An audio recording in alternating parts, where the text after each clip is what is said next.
Salama, tunamshukuru Mungu. JKT tupo, tunaendelea na maandalizi kwa ajili ya mechi inayofuata. Tuna mechi ya tarehe 24, pia tunaitazama mechi ya tarehe 6. Tarehe 4 katika uwanja huu wa KMC, sisi ni wageni wa Mbeya City. Ni mechi ambayo tunaitazama katika mtazamo wa kipekee.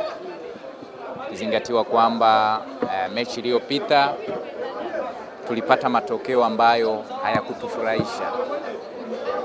Sare ya 1-1 dhidi ya Namungo ilituumiza sana, kwa kiasi kwamba imeshusha malengo yetu kwa wakati huu, lakini tunahitaji tuendelee kuwa katika mtazamo na malengo tuliyoyakusudia msimu huu.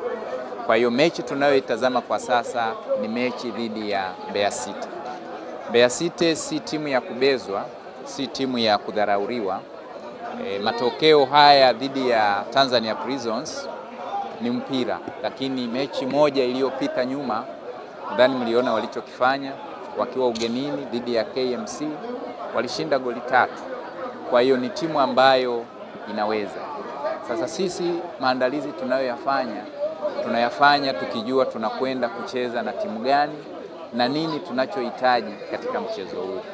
Kwa hiyo tuna imani kwamba mechi hii dhidi ya Mbeya City ni mechi ambayo inakwenda kuturudisha katika matumaini na nafasi ambazo tunahitaji tuwepo, nafasi za juu pindi ligi hii inapoendelea. Kwa nini umesema hivyo? Maana umetoka kutazama mechi kati ya wapinzani wako ambao wanafuata Mbeya City. Umesema kuna namna ambayo inawapa matumaini tunajuana na tunatambuana vizuri. Awali nimezungumza kwamba Mbeya City ni moja ya timu nzuri, bora, ambazo ziko kwenye ligi kwa muda mrefu. Kwa hiyo tunajua wana uwezo kiasi gani na nini wanahitaji, na wako nyumbani. Kwa hiyo sisi maandalizi tunayoyafanya na mtazamo wetu kwa sasa ni kuhakikisha kwamba tunashinda hii mechi. Hatuwabezi kwamba hawajui, wanajua. Lakini sisi najua, Watanzania wanajua, na wewe unajua. Kwa sasa ni mkubwa. Tuna kikosi imara, tuna kikosi bora. Kinapokuwa uwanjani, kazi ni moja tu, kutafuta alama 3. Mandhari tumekosa alama 3 tulizozitarajia sana tukiwa nyumbani pale Meja Jenerali Samuyo dhidi ya Namungo, tukapata alama 1. Tunahitaji mchezo huu unaokuja Watanzania waendelee kutuamini kwamba moja ya timu bora katika msimu huu, timu yenye ushindani, timu yenye malengo, timu inayofocus mbele zaidi kuelekea ubingwa wa soka msimu huu ni JKT Tanzania.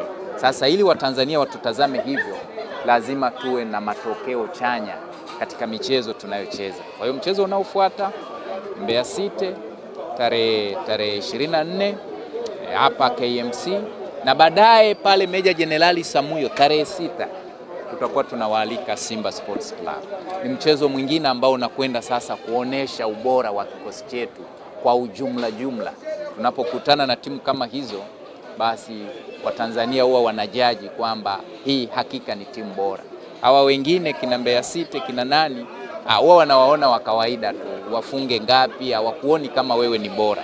Lakini unapokutana na hao jamaa wa Kariakoo na ukawatumikisha vizuri, ukawaadhibu vilivyo, wakakutana na kichapo cha kizalendo, basi inatosha Watanzania kuamini kwamba hakika hawa ni bora.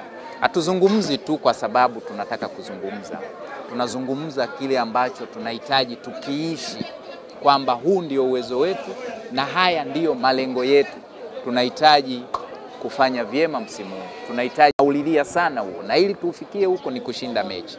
Sasa hizi mechi ambazo ziko mbele yetu kwa sasa, tukianza na Mbeya City alafu tukaja na Simba Sports Club, tunahitaji tupate alama 6 na hatimaye tusogee juu kileleni. Sasa ukiachana na hiyo timu zetu kwenye mashindano ya klabu barani Afrika, lakini mwenyewe pia kwenye kombe la shirikisho, kama Mtanzania mmoja wapo, neno lako ni lipi kuhusiana na hizi timu zetu kwenye mashindano ya kimataifa? Kwa sasa tuna timu 4 zinashiriki mashindano ya kimataifa. Tuna Simba tuna Yanga wanashiriki ligi ya mabingwa, tuna Singida, tuna Azam FC wanashiriki shirikisho. Sisi ni wazalendo na siku zote tumekuwa tukiimba uzalendo. Hizi timu zinapofanya vizuri kimataifa, ndivyo hivyo pia Tanzania na timu zetu zinavyotambulika kwa ubora. Na pengine hata kuwaogofya huko wanaposikia unakutana na timu ya Tanzania kama wenzetu hawa watangulizi wamefanya vyema, basi tunatangazika vizuri. Kwa hiyo sisi kama JKT Tanzania tunaziombea hizi timu zetu zote 4 zifanye vyema katika mashindano haya ya kimataifa, na hatimaye kwa kushinda kwao na kwa kufanya kwao vizuri waongeze thamani ya ligi yetu, kwamba ligi yetu ina timu bora, ni ligi ya ushindani, na si tu kwamba wanashindana ndani, mpaka wanapokutana na timu za mataifa mengine bado wanafanya vizuri. Kwa hiyo kwa kufanya vizuri kwao, thamani ya ligi yetu inaongezeka. Shukrani. Asante.